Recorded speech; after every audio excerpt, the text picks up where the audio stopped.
xibaar yu wér te wóor ca tàng ba abonnez-vous pour ngeen di mën di jot suñuy vidéo. daal leen ak jàmm seen chaîne bi di Buzz 221 HD démb daal dinañuy amal akub remaniement ministériel te si li ni mel yenn si ministres yu bokkoon ci gouvernement bi daal dinañ fay bàyyeekoo am ñoo xam ne tamit daal dinañuy fekki recomposition gouvernement bu bees bi.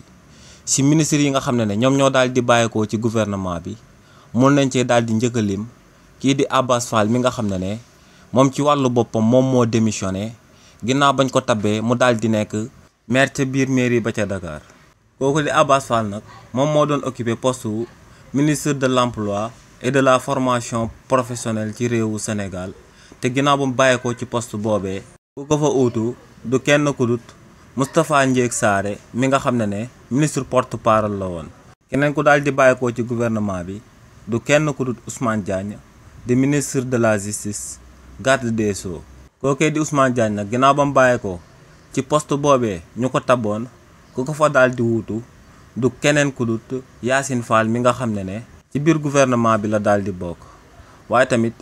ginnaaw kookee di Ousmane Diagne ku ci topp du kenn ku dut Mountaga Diawo mi nga xam ne moom moo fi nekkoon ministre du tourisme ci régime bu bees bi. kookee tamit daal dinañ koy jëlee ci fonction yooyee mu doon occupé ci biir gouvernement bi. ginnaaw kookee di Mountaga Diawo keneen kuñ daal di jëlee ci gouvernement bi du kenn ku dut Jean Baptiste Tine mu fi nekkoon ministre de l'intérieur. kookee di Jean Baptiste Tine nag ginnaaw bañ ko jëlee ci postem boobee ku ko fa daal di wuutu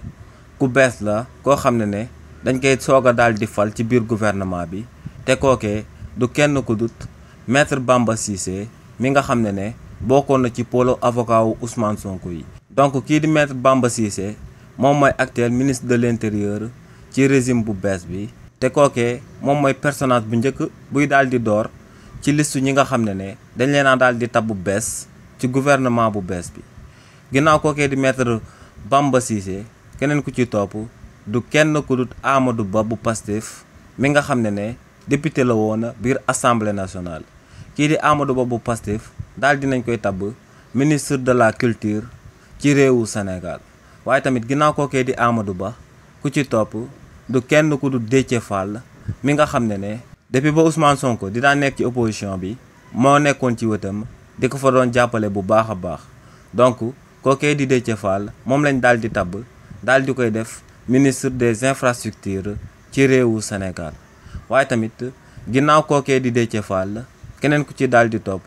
du keneen ku dut Marie Rose Faye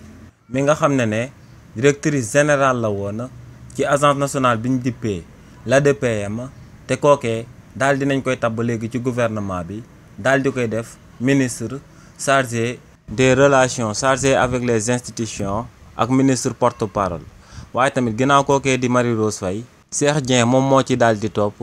di akub technocrate boo xam ne Sénégal yu bëri xamuñu ko te ñu daal di koy tabb ministre de l'intégration africaine et des affaires étrangères mu daal di wuutu foofee kii di Yacine Fall mi nga xam ne moom moo nekkoon ci poste boobee avant muy daal di nekk ministre de la justice garde des sceaux. ginnaaw ba remaniement ministériel boobee amee ba noppi nag kii di Malick Gakou mi nga xam ne moom ak premier ministre bii di Ousmane Sonko ñoo àndoon daal di nekk ci opposition bi te tabbuñu ko moom dafa daal di amal aku poste encouragé waat gouvernement bu bees bi daal di xamal waa parti bii di Pastef que ne moo ngi seen ginnaaw tey waaye tamit moo ngi seen ginnaaw suba. xibaar yu wér te wóor ca tàng ba abonnez-vous pour ngeen di mën di jot suñuy vidéo.